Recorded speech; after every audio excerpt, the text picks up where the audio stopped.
Been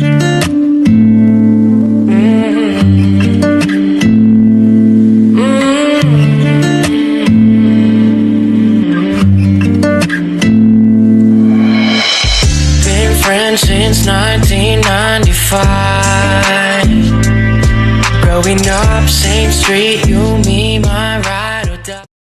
Anywhere you go, you belong. You knew he was rich, but you didn't care. You loved him for who he was, not for what he had. You had met him at a charity event where he was the guest of honor. He had donated millions to the cause, but he didn't flaunt his wealth or act arrogantly. He was humble, kind, and charming. He had approached you with a smile and a compliment, and you had hit it off instantly. Hi, I'm Jimin, he said, extending his hand. Hi, I'm YYZN, you said, shaking his hand. I'm sorry to bother you, but I couldn't help noticing you from across the room. You have a beautiful smile.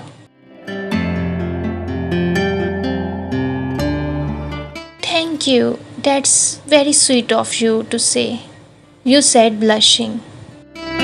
So, what brings you here tonight? I'm here with my friend. She works for the organization that organized this event. She invited me as her plus one. I see. And what do you do for a living? I'm a teacher. I work at a local elementary school. Wow, that's amazing. You must love your job. I do. It's very rewarding to see the kids learn and grow. I admire that. You're doing something meaningful and important.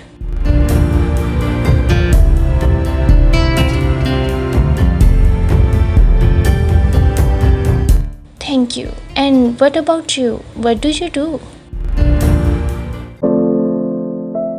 He hesitated for a moment, wondering if he should tell you the truth or not. He decided to be honest with you. I'm the CEO of Park Industries.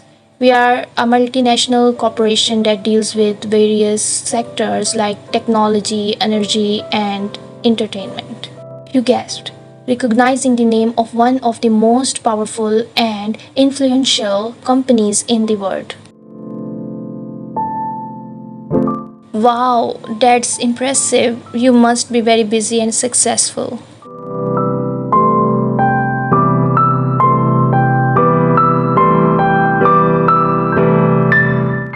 He shrugged modestly.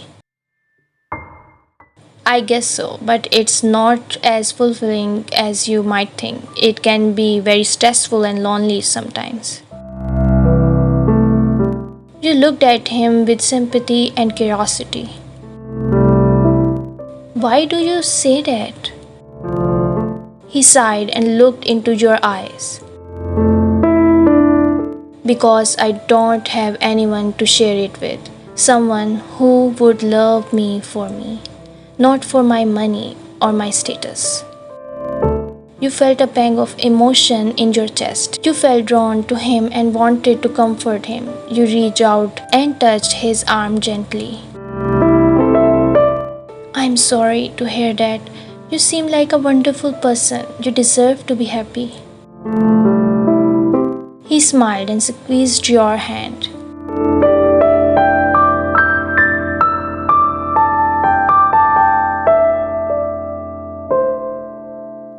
Thank you. You're very kind and you're very beautiful.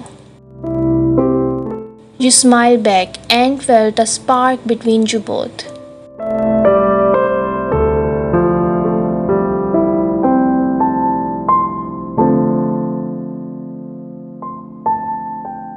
You continued to talk for hours, finding out more about each other. You had a lot in common and enjoy each other's company. You laughed, talked about your interest, and exchanged phone numbers.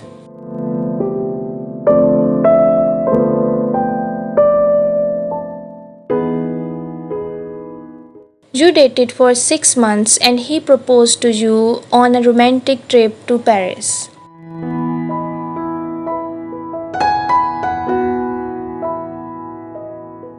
You said yes without hesitation and you got married in a lavish ceremony. You were happy and so was he, or so you thought. But soon after your honeymoon, things changed.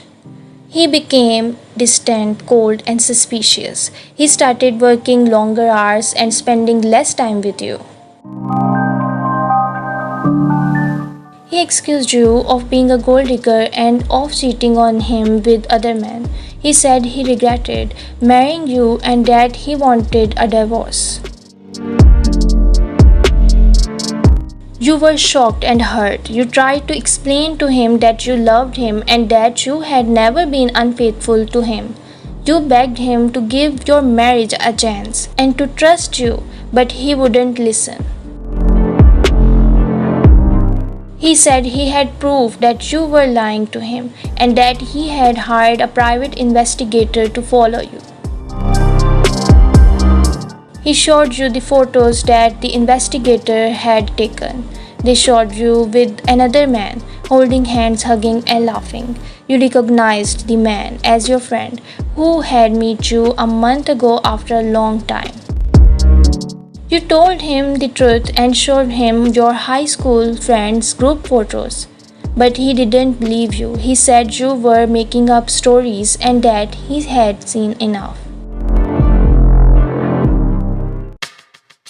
Jimin, please listen to me. This is my friend Kai. He came to see me last month while you were away on a business trip. We went out for lunch and coffee, that's all. Liar. How stupid do you think I am? Do you expect me to believe that this is your friend?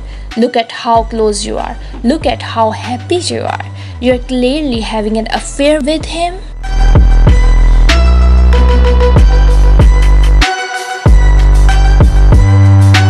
No, that's not true. I swear I love you, Jimin. Only you. Save it, YN.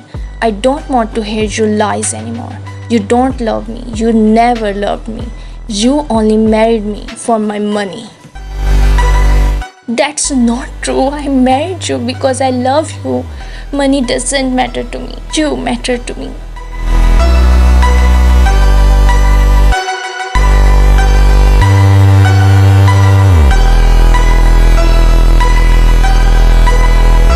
You're just a greedy woman who used me. Well, guess what? You're not getting anything from me. I want a divorce. And I'll make sure you get nothing from me.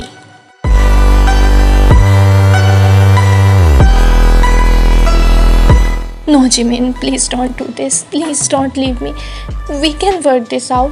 We can fix this. It's too late, YN. It's over. Get out of my house. Get out of my life.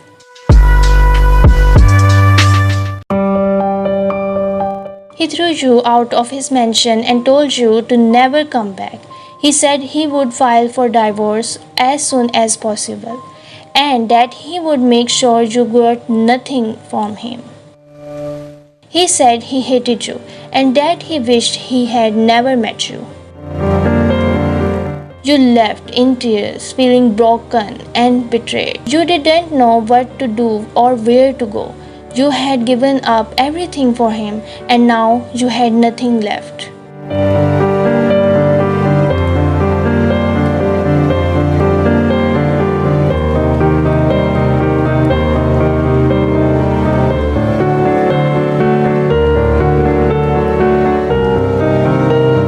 You decided to go to a motel for the night and figure out your next move in the morning. You took a taxi to the nearest one and checked in with the last of your money.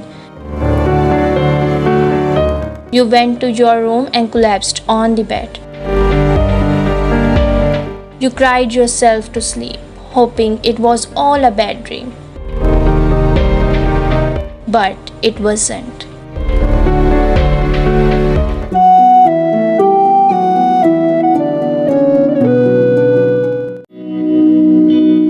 The next morning, you woke up to a loud knock on the door. You got up and opened it, expecting it to be the maid or the room service. But it wasn't. It was him.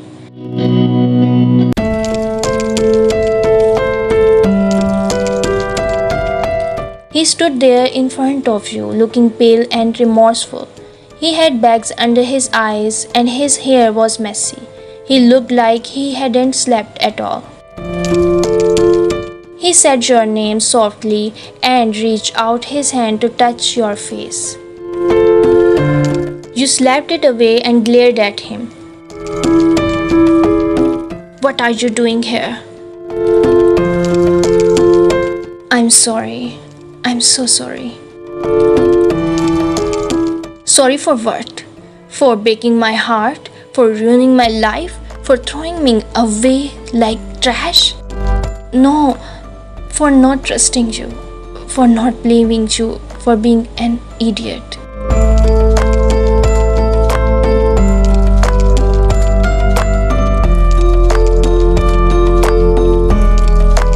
He took out his phone from his pocket and showed you a video. It was the private investigator who had followed you. He was confessing that he had lied to him about your affair with another man. He said he had been paid by Sana, Jimin's business partner's daughter, to frame you and to make him think you were cheating on him.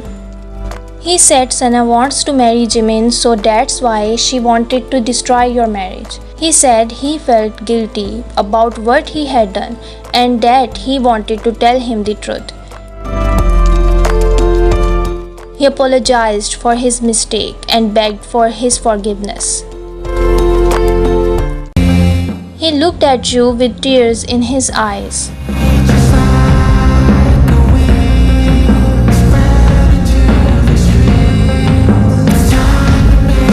Please forgive me. I love you. You stared at him in disbelief.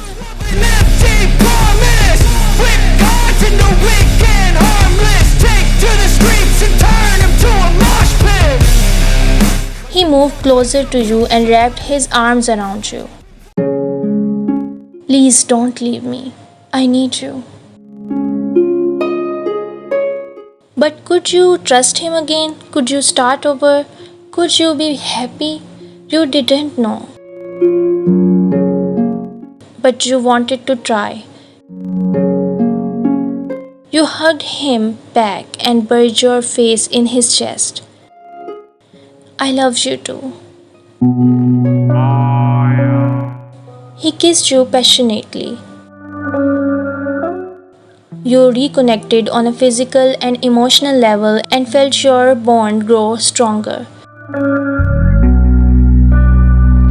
You cuddled in each other's arms and talked for hours. He apologized again for his mistake and promised to never doubt you again. He said he would cancel the divorce and make things right with you. He said he wanted to spend the rest of his life with you.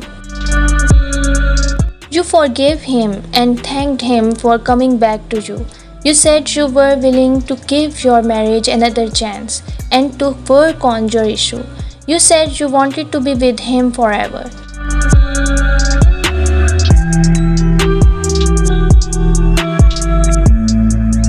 You kissed again and fell asleep in each other's embrace.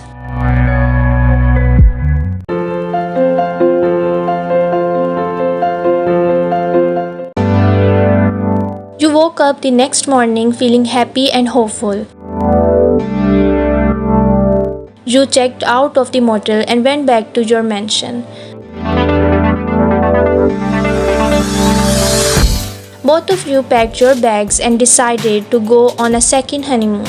You wanted to start fresh and leave behind the past.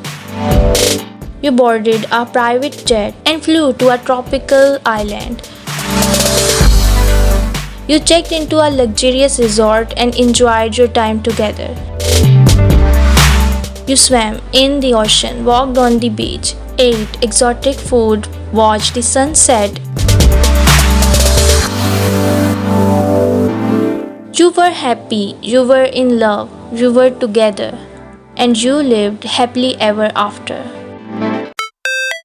Have enough courage to trust love one more time and always one more time. Supposed to feel